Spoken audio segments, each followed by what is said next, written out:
E aí pessoal, voltei. Mais uma vez tive aí um probleminha técnico, corte de vídeo, né? Mas tudo bem, né? Tudo bem não, né? Paciência. Bom, a gente vai falar agora, a gente estava falando, aliás eu falei muito, sobre o modelo de fluxos múltiplos do Kingdom. Só que infelizmente o vídeo não pegou.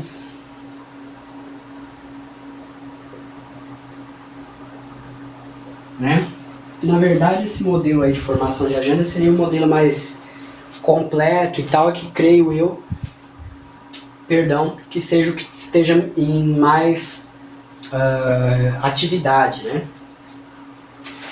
Então nesse caso, gente, eu vou dar só uma pincelada por cima, porque eu vou ser bem sincero com vocês, esse tema aqui de conhecimentos específicos para ensino médio é um saco. É um saco. Eu já não aguento mais falar desse assunto, vou ser bem sincero com vocês. E só de pensar que aqui, pelo menos no meu resumo, eu ainda tenho 2 folhas, frente e verso, para falar de assunto de política pública com vocês, chega a me dar tristeza. Mas fazer o que, né? Vamos ver aqui o que dá para eu passar para vocês. Bom, pelo que ele fala aqui, 3 elementos principais influenciam a ideia, né? O clima da nação, as forças políticas organizadas, especialmente os grupos de pressão, que a gente já estudou, e mudanças dentro do governo também podem ocasionar alterações na formação da agenda política, né? Na agenda de política pública.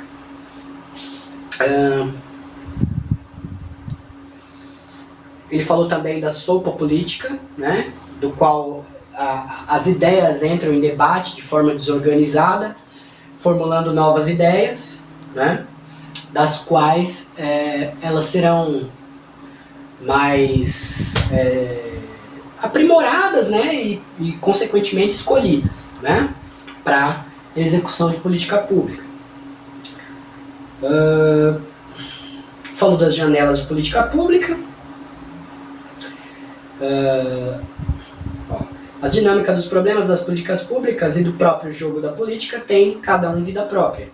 Os problemas são identificados e definidos de acordo com processos que são diferentes daqueles nos quais as políticas públicas são elaboradas, ou de como se dão os eventos políticos. As propostas de políticas públicas, por sua vez, são desenvolvidas de acordo com critérios próprios, independentemente do fato que a constituem, ou uma resposta a deliberações de ordem política. E os eventos políticos também seguem a sua dinâmica, independentemente de estarem associados a problemas ou a propostas. No entanto, em alguns momentos, essas 3 dinâmicas elas vão convergir, certo? E aí é neste momento que se abre a janela, como é o termo aqui que ele usa? Vamos ver.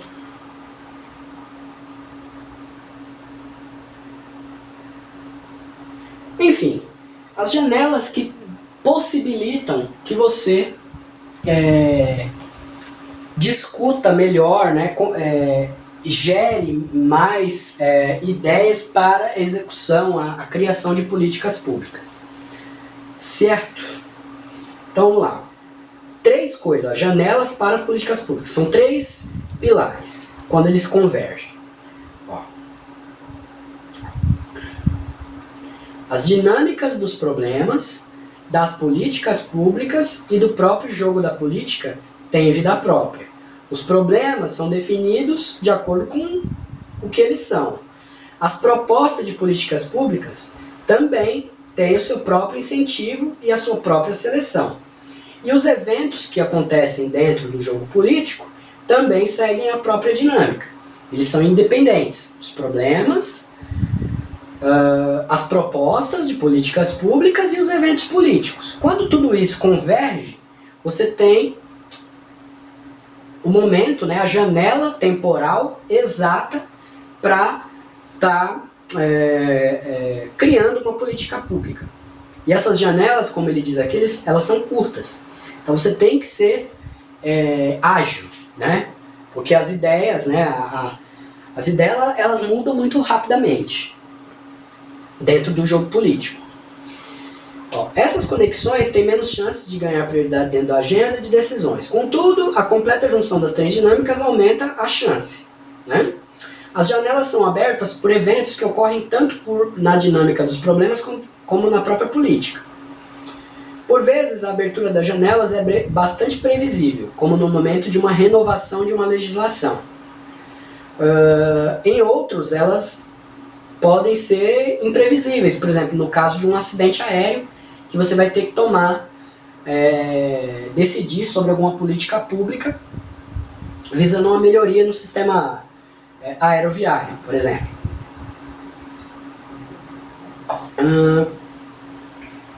Tanto faz se é uma janela previsível ou imprevisível, mas elas são pequenas e escassas, não ficando abertas por muito tempo.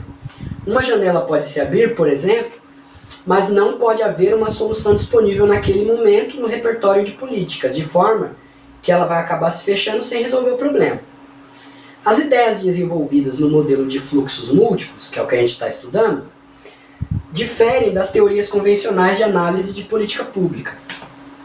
Kindle, para ele, os eventos não ocorrem organizadamente em estágios, passos ou fases. Em vez disso, dinâmicas independentes que fluem no sistema ao mesmo tempo, cada uma com vida própria e similar às outras, se unem quando se abre uma janela de oportunidade. Assim, os participantes não identificam primeiro o problema para depois buscar as soluções a ele. Na verdade, a defesa de soluções frequentemente precede a atenção aos problemas aos quais são associados. As janelas não são estabelecidas primeiro para depois serem geradas alternativas. Ao contrário, as alternativas devem ser defendidas por um longo tempo, antes que uma oportunidade de curto prazo apresente-se na agenda. Logo, encontra-se nesse modelo doses consideráveis de caos, imprevistos, conexões fortuitas e pura sorte. Como eu falei para vocês, deixa eu só ver se o vídeo não pagou. Não, tá rodando, graças a Deus. Daqueles modelos de formação de agenda pública, e a gente viu esse em especial porque ele era um pouco mais extenso, na verdade, gente, é como eu falei para vocês em algum dos vídeos anteriores, porque a gente está trabalhando com vários pensadores, né, com vários teóricos da política pública, e na verdade, não existe um modelo absoluto. Existe que dentro do processo você acaba trabalhando com vários tipos de modelos de políticas públicas, de tipo de políticas públicas, depende muito da situação. Então a gente está fazendo um apanhado geral para que você tenha um conhecimento pleno, né, de tudo que pode vir a ocorrer e de tudo que pode acontecer como questionamento na sua prova, né, no caso na minha também. Bom, isso posto, gente, a gente encerra a fase, né, de formação de agenda e agora a gente vai entrar na fase de formulação de política pública. Então a primeira fase é a formação da agenda, e aí tem um monte de teórico falando sobre isso que enche o espaço da gente. Agora vamos falar da formulação de políticas, que é a ideia tomando forma propriamente dita, né? Acaba sendo um pouco aquela parte de discussão. Eu vou abreviar, viu, gente? Mas você já sabe, né? Você já está cansado que PP é política pública. Então vamos lá. A formulação de políticas públicas inclui a seleção e a especificação da alternativa mais conveniente, que foi escolhida antes, seguida da declaração que explicita a decisão adotada. Define deste modo os objetivos da política pública, bem como seus marcos jurídico, administrativo e financeiro. Quer dizer, a estruturação daquela ideia escolhida de forma jurídica, administrativa e financeira para que se ponha ela em prática, certo? Trata-se do processo de definir, considerar e aceitar ou rejeitar as opções de políticas públicas.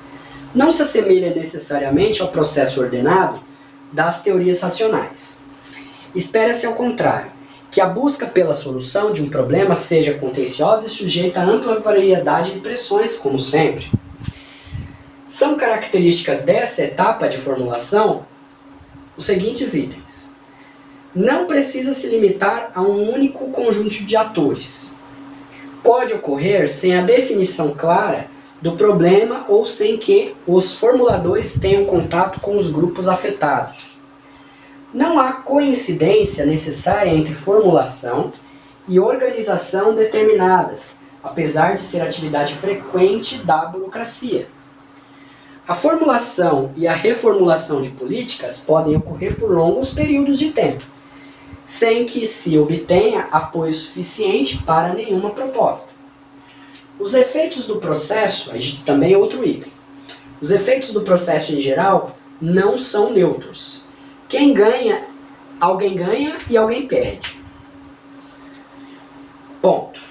Nessas todas as decisões relativas, aliás, nem todas as decisões relativas às políticas públicas, porém, são tomadas durante o que se convencionou chamar de formulação de políticas públicas. Pode-se dizer, portanto, que no processo de elaboração frequentemente continua durante a fase de implementação. É óbvio. Há inúmeras razões para deixar algumas decisões para o processo de implementação. Como, por exemplo, não há como resolver conflitos durante a fase de formulação porque ela ainda não está aplicada. Não existe conflito ainda. Considera-se necessário permitir que as decisões-chave sejam tomadas só quando todos os fatos estiverem disponíveis para os implementadores. Acredita-se que os implementadores estão mais bem preparados que os outros para tomar as decisões-chave. E pouco se sabe previamente sobre o verdadeiro impacto das medidas, haja vista ela não ter sido implementada ainda, né? Então, durante a implementação, você tem como estar decidindo isso. Vamos lá, 12 minutos, 13 quase. Eu vou sentar, viu, gente? Porque eu já estou cansado desse assunto. Espero que vocês estejam conseguindo me ver aí. Pelo menos a tolinha da minha cabeça.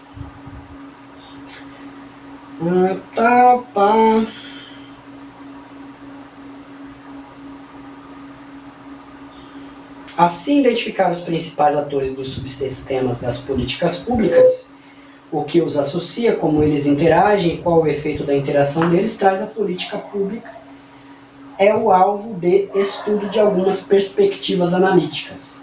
São elas os triângulos de ferro, redes em torno de questões, comunidades políticas públicas e coalizões de advocacia. Triângulos de ferro. Parte da noção de subgoverno é entendido como um agrupamento de atores sociais e estatais engajados em padrões rotineiros de interação. Esse conceito se baseia na observação de que grupos de interesses, comissões congressuais e agências governamentais nos estados unidos desenvolveram um sistema de apoio mútuo ao longo de interações mútuas constantes em questões legislativas e regulatórias. Essas relações de três pontas em áreas como agricultura e transporte ficaram conhecidas como triângulos de ferro, que capturam e controlavam o processo político.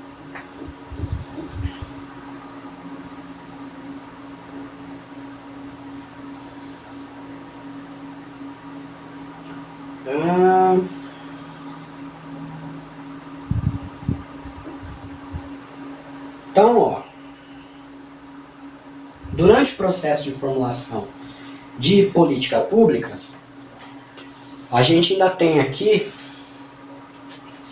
uns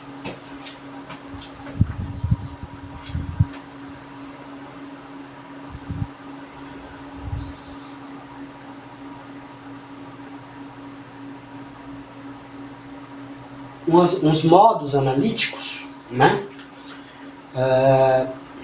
Que são os triângulos de ferro, as redes em torno de questões, comunidades políticas públicas e colisões de advocacia. Esses triângulos de ferro foram criados nos Estados Unidos, né? Esse termo, do qual você tinha grupos de interesse, que a gente já falou, comissões congressuais dentro do Congresso e agências governamentais, do qual, por exemplo, que nem a gente viu antes, agência de saúde, agência de água, agência de regulatórias, né? E elas se interavam junto, entre si, em questões legislativas e regulatórias. Essas relações traziam como elas se apoiavam, né, os grupos de interesse, as agências regulatórias e aquelas comissões dentro do Congresso, elas tinham uma interação, um engajamento pleno. Esse negócio se tornou tão forte por isso do termo de triângulos de ferro, né, ou Iron Triangles, que é o termo mais em inglês, né? Bem, como a gente falou aqui em relação aos triângulos de ferro, em seguida a gente vai falar das redes em torno de questões. Então lá, redes em torno de questões. Concebe os subsistemas políticos como um contínuo, em que triângulos de ferro estão em uma ponta e redes em torno de questões de outra. Para ele, a noção de triângulos de ferro e subgovernos presume a existência de pequenos círculos de participantes que se tornam autônomos. Redes de questões, por outro lado, englobam um grande número de participantes com níveis muito variáveis de compromisso mútuo ou dependência entre si, sendo praticamente impossível dizer onde começa ou acaba uma rede. Seus participantes entram e saem da rede constantemente, porque, como a gente viu, são redes em torno de questões, né? E às vezes vai depender do ponto de vista, é uma visão mais individualista. Já na visão dos triângulos, você tem instituições.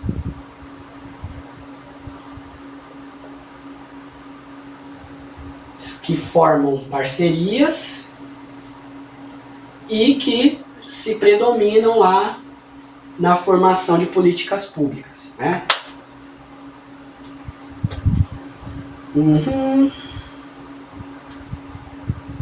Ó, em vez de grupos unidos, como a gente viu aqui nos triângulos, dominando um programa, ninguém nas redes controla as políticas ou questões, sendo geralmente qualquer interesse material secundário em relação ao compromisso intelectual ou emocional do seu participante por ser individual.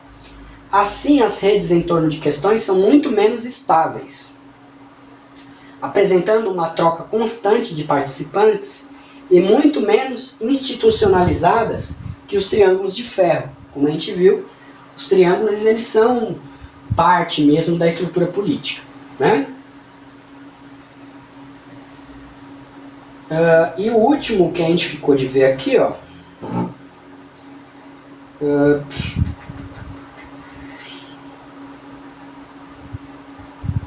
são as comunidades de políticas públicas e depois as coalizões de advocacia. Comunidades de políticas públicas. Comunidade, por outro lado, não é mesmo o que rede, ainda que sejam frequentemente usadas como sinônimos na literatura. Comunidade se refere a uma categoria mais inclusiva, que todas as envolvidas na formulação de política. Principal vantagem da comunidade de política pública, na diferenciação entre rede e comunidade, é a interação entre os conjuntos, diferente de motivação que guiam a ação pública a uma base de conhecimento específico ou a rede de política pública. A busca de algum interesse material, dois diferentes aspectos do processo de formulação de políticas públicas ganham destaque.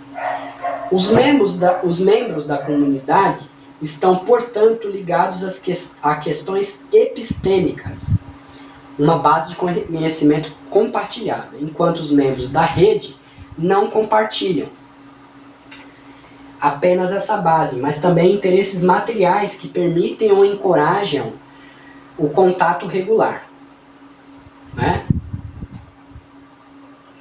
Na verdade, as comunidades de políticas públicas, elas não têm a visão dos seus próprios interesses, enquanto as redes, elas visam interesses materiais próprios de cada um dos indivíduos, e às vezes quando eles são teoricamente contemplados, eles já pulam fora e aí tem aquela grande rotatividade de participantes, certo? Bem, e por fim, a gente fala da coalizão de advocacia. Uma coalizão de advocacia refere-se a um subconjunto de atores no subsistema de políticas. Uma coalizão de advocacia consiste em atores de uma variedade de instituições públicas e privadas de todos os níveis de governo, que compartilham um conjunto de crenças básicas, que procuram manipular regras, orçamentos e pessoal das instituições governamentais para alcançar as metas ao longo do tempo. Uma coalizão de advocacia, não tem nada a ver com advogado, viu gente? Você viu que eu li aqui. Inclui tanto os atores sociais como os estatais, em níveis de governos locais, subnacionais e nacionais. Esse conceito também combina o papel do conhecimento e dos interesses no processo de políticas públicas. Os atores agregam-se em questão de suas crenças comuns, geralmente baseadas no conhecimento que compartilham sobre o problema público e em seus interesses comuns. Todos os integrantes da coalizão de advocacia participam do processo para usar uma máquina governamental para alcançar algum objetivo. Na maioria dos casos, há pelo menos 2 coalizões de advocacia em cada subsistema, podendo haver mais conforme a quantidade de estruturas e de ideias existentes em cada área da política pública. Então, dentro dessa coalizão de advocacia, a gente tem a participação tanto de entes públicos quanto de entes privados numa discussão, né, dentro daqueles subgovernos, daqueles subsistemas, visando solução de problemas mais específicos, certo? Bom, já estamos com 23 minutos, graças a Deus o primeiro vídeo gravado nesses últimos dias aí sem cortes, né? E agora, no próximo vídeo, a gente vai ver as implementações de decisões.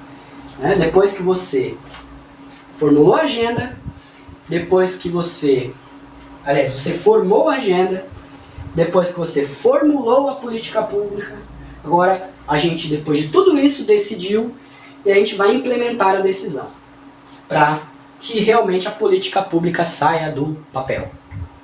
Tchau!